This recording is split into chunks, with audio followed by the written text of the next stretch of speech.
શ્રી ગણેશાય નમઃ. મિત્રો, આપ જોઈ રહ્યા છો યુટ્યુબ આપણી ચેનલ આવો સત્સંગમાં આપ સૌનું સ્વાગત છે. મિત્રો, આજે આ વિડીયોમાં આપણે સાંભળવાના છીએ ત્રયોદશી વ્રત, રવિ પ્રદોષ વ્રત કથા, મહિમા, પૂજન વિધિ તથા મુહૂર્ત પણ જાણીશું. જો આપને આ વિડીયો પસંદ આવે તો લાઇક કરજો, શેર કરજો. આપ આ ચેનલ પહેલી વખત જોઈ રહ્યા છો તો સબસ્ક્રાઇબ કરી લેજો, જેથી આવનારા વિડીયોની માહિતી આપ સુધી તુરંત પહોંચી શકે. ધન્યવાદ. कर्पूर गौरम करुणावतारम संसार सारम भुजगेन्द्रहारम सदा वसंतम हृदयारविंदे भवम भवामी सहितम नमामि. बोलो शक्तिपति महादेवनी जय. મિત્રો, જે વાર પ્રમાણે આ તિથિ આવે તે વાર પ્રમાણે પ્રદોષનું વ્રત ઉજવાય છે. આજે રવિવાર આવે છે, માટે રવિ પ્રદોષ વ્રત તરીકે આ પ્રદોષની તિથિ ઓળખાશે. પ્રદોષ અર્થાત તેરસની તિથિ, ત્રયોદશી જેને કહેવાય છે, જે ભગવાન મહાદેવને અત્યંત પ્રિય છે. આ તિથિમાં ભગવાન મહાદેવ ભક્તોની પ્રાર્થના તુરંત સાંભળે છે, માટે જે ભક્તો આ વ્રત કરે છે, પૂજન ભગવાન મહાદેવનું કરે છે, તેની સર્વે મનોકામના પૂર્ણ થાય છે. રોગ, દોષ, ક્લેશ, આધિ, વ્યાધિ, ઉપાધિ આદિનું હરણ કરે છે ભગવાન દેવોના દેવ મહાદેવ. રવિવાર આવે છે, સૂર્યનારાયણ દેવની પૂજાનો મહિમા છે.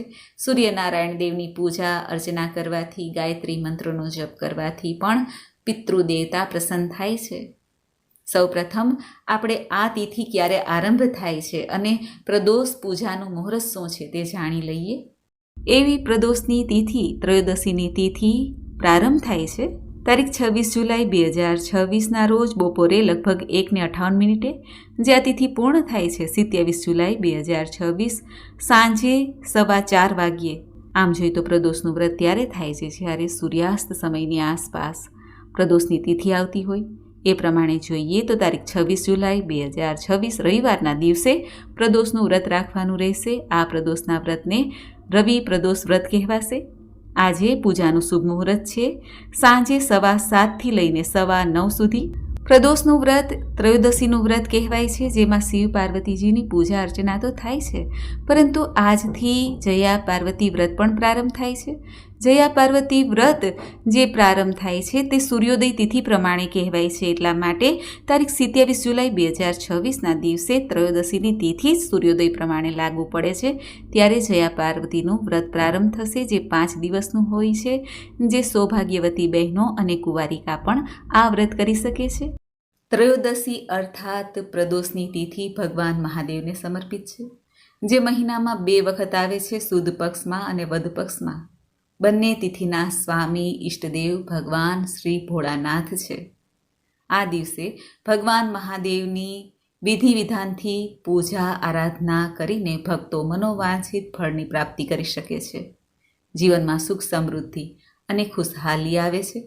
જે ભક્તોએ એકાદશીનું વ્રત કર્યું છે તેઓ સવારે પારણા કરી લે.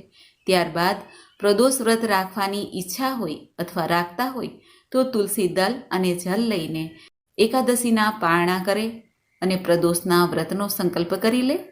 પ્રદોષનું વ્રત 1 દિવસનું જ હોય છે. આજે પ્રદોષ કાળમાં ભગવાન મહાદેવ નટરાજના રૂપમાં ભક્તોને દર્શન આપે છે, નૃત્ય કરે છે કૈલાસ પર્વત ઉપર. માટે પ્રદોષ વ્રતમાં નટરાજ સ્વરૂપ પ્રભુ મહાદેવની પૂજા અર્ચના કરવાનું વિધાન છે. ભગવાને નૃત્ય કરીને એક અસુરનો વધ કર્યો હતો, તેને મોક્ષ આપ્યો હતો. માટે પ્રદોષ કાળમાં નટરાજ સ્વરૂપ ભગવાન મહાદેવની પૂજા કરવાનું વિધાન છે. રવિ પ્રદોષ વ્રતમાં ચોખા, ઘઉં, ઘી, મધ, ફળ, મીઠાઈ આદિ દાન કરવાનું પણ મહત્વ છે. સૂર્ય જો કુંડળીમાં કમજોર હોય અથવા શુભ ફળ આપતા ન હોય તો આ દિવસે એટલે કે રવિ પ્રદોષના દિવસે ભગવાન સૂર્યનારાયણ દેવને અર્ધ્ય આપવું જોઈએ અને પ્રદોષનું વ્રત કરવાથી અથવા પ્રદોષ વ્રતનું મહાત્મય કથા સાંભળવાથી સૂર્ય મજબૂત બને છે. સૂર્ય સંબંધી કોઈ પણ વસ્તુનું દાન કરી શકાય છે, જેમાં અન્નદાન સર્વશ્રેષ્ઠ મનાય છે. જીવનમાં યશ, કીર્તિ, ધન, વૈભવની પ્રાપ્તિ થાય છે. જાતકના જીવનમાં કોઈ પરેશાની આવતી હોય તો તેમાંથી પણ છુટકારો પ્રાપ્ત થાય છે. રવિ પ્રદોષને દિવસે અન્નદાનનું ખૂબ જ મહત્વ છે. સૌભાગ્યની પ્રાપ્તિ થાય છે. દરેક મનુષ્યને પોતાની મનોકામના પૂર્તિ અર્થે આ પ્રદોષનું વ્રત કલિકાલમાં ઉત્તમમાં ઉત્તમ છે. ભગવાન મહાદેવનું આ વ્રત સર્વ ફળ આપનાર છે, સૌભાગ્યવતીને સૌભાગ્ય આપનાર છે, સંતાનહીનને સંતાનનું સુખ આપનાર અને દરિદ્રતા નિવારણ માટે તથા આ દિવસે જે વ્રત કરે છે તેને આરોગ્યની પણ પ્રાપ્તિ થાય છે, સુખ સમૃદ્ધિ સાંપડે છે. જાણી લઈએ પૂજન વિધિ કેવી રીતે કરવી. પ્રદોષ વ્રત જે ભક્તો કરે છે અથવા જેઓ નથી કરતા તેઓ પણ આજે મહાદેવની પૂજા આરાધના અવશ્ય કરે. શિવાલયમાં જઈને અથવા તીર્થોમાં જઈને દર્શન કરી શકે છે, પુણ્યના ભાગી બને છે. પ્રદોષ વ્રત રાખનારે સવારે વહેલા ઉઠીને સ્નાન આદિથી પરવારીને સ્વચ્છ વસ્ત્ર ધારણ કરવા જોઈએ. સૌપ્રથમ સૂર્યનારાયણને અર્ધ્ય આપવું જોઈએ. રવિ પ્રદોષ છે. ભગવાન સૂર્યનારાયણ દેવ આ દિવસના સ્વામી છે. તેમને પ્રણામ વંદન કરીને પછી આપણા ઘરના મંદિર પાસે આવીને ત્યારબાદ પૂજાનો સંકલ્પ કરાય છે. આ વ્રત 2 રીતે થાય છે. ઉપવાસ કરી શકાય છે અને એક ટાઈમ ભોજન પણ લઈ શકાય છે. ભોજનમાં સાત્વિકતા રાખવી. સાંજના સમયે ભોજન કરાય છે. જ્યારે પ્રદોષ કાળમાં ભગવાન મહાદેવની પૂજા સંપન્ન થઈ જાય ત્યાર પછી સફેદ ચંદન છે, ગંગાજલ છે આદિથી ભગવાન મહાદેવને અભિષેક કરાય છે. ધૂપ દીપ નૈવેદ્ય સિઝનના ફલ ફલાદી ભોગ સમર્પિત કરાય છે. ખીરનો ભોગ પણ લગાવી શકાય છે. ભગવાન ભોળાનાથ કે જેઓએ કંઠમાં વિષ હલાહલ ધારણ કર્યું છે, જગતને તાર્યું છે, તે ભગવાન મહાદેવ પોતાના ભક્તો, પોતાના સંતાનો, આ જગતના જે જીવ છે તેની સેવા તુરંત સ્વીકારે છે, એમાં કોઈ સંદેહ નથી. પશુઓના પણ નાથ છે, માટે મનુષ્યમાં પણ એક પશુતા રહે છે. તે પશુતાના નાશ માટે ભગવાન મહાદેવની પૂજા અર્ચના કરવી સર્વોત્તમ છે. આ દિવસે શિવ ચાલીસા પાઠ, ભગવાન મહાદેવના 108 નામ અથવા મૃત્યુંજય મંત્ર છે, ગાયત્રી મંત્ર છે, જે કંઈ આપણને આવડતું હોય, નિત્ય જપતા હોય તે પ્રમાણે ભગવાન મહાદેવના મંત્ર જાપ કરવા. સૂર્યાસ્ત થાય ત્યાર પછી ભગવાન મહાદેવની પૂજા અર્ચના કરીને આ વ્રતને પૂર્ણ કરાય છે, પારણા કરાય છે. લસણ, ડુંગળી, મસૂરની દાળ, અડદની દાળ આદિ જે તામસિક ભોજન છે, જે પચવામાં ભારે છે, તેનું સેવન ન કરવું. બ્રહ્મચર્યનું પાલન કરવું. પ્રદોષ વ્રતમાં નમકનું સેવન પણ ત્યાગવા યોગ્ય છે. જો ગ્રહ નડતર બાધા હોય તો તે શાંત થાય છે અને ખુશીનું આગમન જીવનમાં થાય છે. આ રીતે પ્રદોષના દિવસે ખાસ આ ઉપાય પણ કરાય છે. આજના શુભ દિવસે ગૌરી સહિત ભગવાન મહાદેવની પૂજા કરવાથી સર્વ કાર્યમાં સિદ્ધિ પ્રાપ્ત થાય છે, પ્રભુની કૃપા પ્રાપ્ત થાય છે, જીવન મૃત્યુના બંધનમાંથી મુક્તિ મળે છે, ધર્મ, અર્થ, કામ અને મોક્ષની પ્રાપ્તિ થાય છે. કારણ કે રવિવાર એટલે સૂર્યનારાયણ દેવનો વાર છે, જે સાક્ષાત નારાયણ સ્વરૂપ મનાય છે. જાગતા દેવ છે, જગતના પાલન પોષણ કરતા અને પ્રભુની આંખ પણ છે, દ્રષ્ટિ છે, જે આપણા સર્વેના કર્મોને નોંધે છે. સૂર્યનારાયણ દેવની ઉપાસના કરવાથી પણ સદબુદ્ધિની પ્રાપ્તિ થાય છે અને આ તો જ્ઞાનના અને તંત્ર મંત્રના દેવતા ભગવાન મહાદેવની શુભ તિથિ પણ આજે આવે છે, પ્રદોષની તિથિ. પ્રદોષના વ્રતનો ઘણો મહિમા છે. કહેવાય છે કે આ વ્રત કરીને ભગવાન વિષ્ણુએ સુદર્શન ચક્ર પ્રાપ્ત કર્યું હતું. રાવણે પણ આ પ્રદોષ વ્રત કરીને ભગવાન મહાદેવને પ્રસન્ન કરીને વરદાન પ્રાપ્ત કર્યું હતું. જેમ ભગવાન નારાયણને એકાદશી પ્રિય છે, એ જ રીતે ભગવાન મહાદેવને આ પ્રદોષની તિથિ અતિ પ્રિય છે.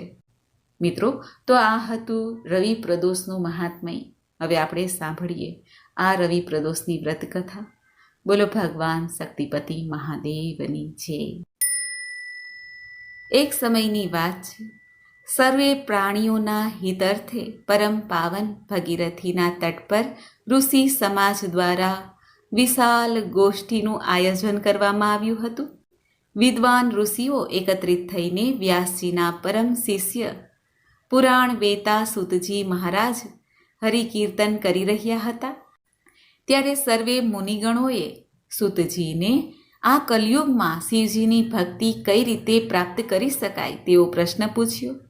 કારણ કે કલયુગમાં બધા પ્રાણી પાપ કર્મથી રત અને વેદ શાસ્ત્રોથી વિમુખ રહે છે, દિનજન અનેક સંકટોથી ત્રસ્ત રહે છે. ત્યારે આ ઋષિગણોએ સૂતજીને પૂછ્યું, હે મુનિશ્રેષ્ઠ, કલિકાલમાં સત્કર્મ તરફ રુચિ થતી નથી અને પુણ્ય પણ ક્ષીણ થાય છે. અખિલ ભૂમંડળ પર જો મનુષ્ય જ્ઞાની હોય તો જ્ઞાનની શિક્ષા દેતો નથી, જ્ઞાન પોતાનું કોઈને કહેતો નથી. આવી દશામાં પરમ પિતા પરમેશ્વર ક્યાંથી પ્રસન્ન થશે? હે મહામુનિ, એવું કયું વ્રત ઉત્તમ છે જે મનોવાંછિત ફળને પ્રાપ્ત કરાવનારું છે? આપ કૃપા કરીને અમને સૌને જણાવો. આ સાંભળીને દયાળુ હૃદયના સૂતજી આ મુનિ શ્રેષ્ઠોને કહેવા લાગ્યા કે હે સૌનકજી, આપ સર્વે ધન્ય છો, કારણ કે આપે સૌ જીવોના હિત માટેનો પ્રશ્ન કર્યો છે. એટલા માટે હે સૌનક આદિ ઋષિઓ, હું તમને તે વ્રત વિશે કહું છું, તે તમે સાંભળો, જે વ્રત કરવાથી સર્વે પાપ નષ્ટ થાય છે, જે વ્રતથી ધનમાં વૃદ્ધિ થાય છે, દુઃખનો વિનાશ થાય છે, સુખની પ્રાપ્તિ થાય છે અને સંતાન પ્રાપ્તિ પણ થાય છે, મનોવાંછિત ફળની પણ પ્રાપ્તિ થાય છે. તે વ્રત હું તમને કહું છું, તે તમે સાંભળો. જે વ્રતના મહાત્મય વિશે ભગવાન શંકરે દેવી સતીને સંભળાવ્યું હતું અને જે વ્રતનો પરમ શ્રેષ્ઠ ઉપદેશ મારા ગુરુજીએ મને સંભળાવ્યો હતો, તે વ્રત વિશે હું તમને કહું છું. બોલો ઉમાપતિ મહાદેવની જય. સૂતજી સૌનકાદિ ઋષિઓને કહેવા લાગ્યા, આયુ વૃદ્ધિ સ્વાસ્થ્યના લાભ હેતુ ત્રયોદશીનું વ્રત ઉત્તમમાં ઉત્તમ છે. આ વ્રતની વિધિ એવી છે કે પ્રાતઃ સ્નાન કરીને નિરાહાર રહીને શિવનું ધ્યાન કરવું જોઈએ, શિવજીના મંદિરમાં જઈને શિવજીનું પૂજન કરવું જોઈએ, કપાળ ઉપર ત્રિપુંડનું તિલક કરવું જોઈએ, ભગવાન મહાદેવની બિલ્વપત્ર, ધૂપ, દીપ, અક્ષત આદિથી પૂજન કરવું જોઈએ અને રુદ્રાક્ષની માળાથી ભગવાન મહાદેવના મંત્રનો જાપ કરવો જોઈએ. વ્રતીએ પૃથ્વી ઉપર શયન કરવું જોઈએ. એક સમય ભોજન લઈ શકાય છે. ખાસ કરીને આ વ્રત આરોગ્ય અને સુખ આપવાવાળું હોય માટે હે ઋષિવરો, તે શિવજીએ સતીને આ વ્રતનો મહિમા કહ્યો છે અને વેદ વ્યાસજીએ મને સંભળાવ્યો હતો. સૌનકાદિ ઋષિ ત્યારે કહે છે કે હે સૂતજી, હે પૂજ્યવર, આપે આ વ્રત ગોપનીય, મંગલપ્રદ, કષ્ટ નિવારક જે છે તે બતાવ્યું. કૃપા કરીને આ વ્રતની કથા પણ સંભળાવો કે આ વ્રત કરવાથી શું ફળની પ્રાપ્તિ થાય છે.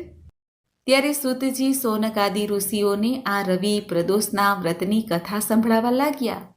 એક ગામમાં અતિ દીન બ્રાહ્મણ નિવાસ કરતા હતા. તેની સ્ત્રી સાધ્વી પ્રદોષનું વ્રત કરતી હતી.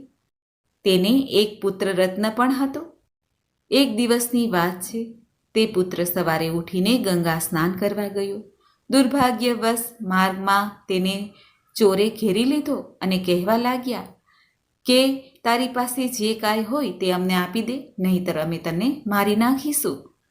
ત્યારે પુત્ર કહેવા લાગ્યો કે તમે મને મારશો નહીં, મારા પિતા પાસે કોઈ ગુપ્ત ધન નથી. બાલક દીન ભાવથી કહેવા લાગ્યો કે હે બંધુઓ, અમે તો અત્યંત દુઃખી છીએ, દીન છીએ, અમારી પાસે ધન ક્યાંથી હોય? ત્યારે ચોરોને પણ આ બાળક ઉપર દયા આવી અને તેણે કહ્યું કે ઠીક છે, તો આ તારી પાસે જે પોટલી છે તેમાં શું છે?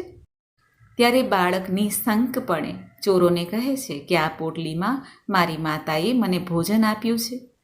આ સાંભળીને ચોરો એકબીજાને કહેવા લાગ્યા કે આ તો દીન દુઃખી મનુષ્ય છે, આને લૂંટીને શું કામ છે? આમ કહીને તેઓ જતા રહ્યા. ત્યારે બાળક ચાલતો ચાલતો વડલાના વૃક્ષ નીચે જઈને બેસે છે. ત્યારે એ બાળકને જોઈને રાજાના સિપાહી ત્યાં આવે છે, જે એક ચોરની ખોજ ખબર લેવા માટે નીકળ્યા હતા. તેને થયું કે જરૂર આ ચોર જ છે. એમ જાણીને રાજાના સિપાહીઓ આ બાળકને રાજા સમક્ષ લઈ જાય છે અને કારાવાસમાં બંધ કરી દે છે. બાળકની માતા શિવજીનું પ્રદોષનું વ્રત કરતી હતી. એક બાજુ બાળકના માતા પિતા બાળક રાત્રે ઘરે ન આવ્યો એટલે ચિંતિત થયા. પ્રદોષનું વ્રત કરવાને કારણે માતા શિવજીને પ્રાર્થના કરવા લાગી કે હે પ્રભુ, મારા બાળકની રક્ષા કરજો. ભગવાન શિવજી પ્રસન્ન થયા અને તેણે રાજાને સ્વપ્નમાં દર્શન આપીને કહ્યું કે આ બાળક ચોર નથી. પ્રાતઃકાળે તું એને છોડી દેજે, નહીંતર તારું રાજ્ય વૈભવ બધું નષ્ટ થઈ જશે. રાજાએ તેના સિપાહીઓને તે બાળકને મુક્ત કરવા માટે કહ્યું અને તે બાળક સમક્ષ પોતાના સ્વપ્નની વાત કહી અને તે બાળકના માતા પિતાને લેવા માટે સિપાહીઓને મોકલવામાં આવ્યા. સિપાહીઓ તે બાળકના માતા પિતાને રાજા સમક્ષ લઈ આવ્યા. માતા પિતા તો મૂંઝાણા કે રાજા શું અમને કોઈ દંડ દેશે? ત્યારે ભયભીત થયેલા તે બાળકના માતા પિતાને ભયમુક્ત કરીને રાજા કહેવા લાગ્યા કે તમે ભયથી મુક્ત થાઓ, તમારો બાળક નિર્દોષ છે. હું તમારી દરિદ્રતાને જોઈને 5 ગામ તમને દાનમાં આપું છું. શિવની દયાથી બ્રાહ્મણ પરિવાર હવે આનંદમાં રહેવા લાગ્યો. ભગવાન મહાદેવની કૃપાથી અને પ્રદોષના વ્રતના પ્રભાવથી તે બ્રાહ્મણ કુટુંબના સર્વે દુઃખ કષ્ટોનો અંત આવ્યો અને પ્રભુની કૃપાથી તેઓ નિર્દોષપણે ભયમુક્ત થઈને જીવન વ્યતીત કરવા લાગ્યા. સુતજી સોનકાદી ઋષિઓને કહે છે કે હે ઋષિઓ, આવો છે ભગવાન મહાદેવના પ્રદોષના વ્રતનો પ્રભાવ. બધા ઋષિઓ ભગવાન મહાદેવનો જય જયકાર કહેવા લાગ્યા. આમ આ કલયુગમાં કોઈ મહાવ્રત હોય તો તે છે આ ભગવાન ભોળાનાથનું પ્રદોષનું વ્રત. બોલો ભગવાન શક્તિપતિ મહાદેવની છે. તો મિત્રો, આપણે સાંભળી પ્રદોષ વ્રતની કથા, મહિમા, મુહૂર્ત, પૂજન વિધિ. મને આશા છે કે આપને આ વિડીયો જરૂર પસંદ આવ્યો હશે. સર્વમંગલ માંગલ્યે શિવે સર્વાર્થ સાધિકે શરણ્યે ત્રંબકે ગૌરી નારાયણી નમસ્તુતે. નારાયણી નમસ્તુતે. કર્પૂર ગૌરમ કરુણાવતારમ સંસાર સારમ ભુજગેન્દ્રહારમ સદા વસંતમ હૃદયારવિંદે ભવમ ભવામી સહિતમ નમામી. ઓમ નમઃ પાર્વતી પતયે. હર હર મહાદેવ હર. ભગવાન શક્તિપતિ મહાદેવની જય. મિત્રો, મને સાંભળવા માટે ધન્યવાદ. આપ સૌને મારા જય શ્રી કૃષ્ણ.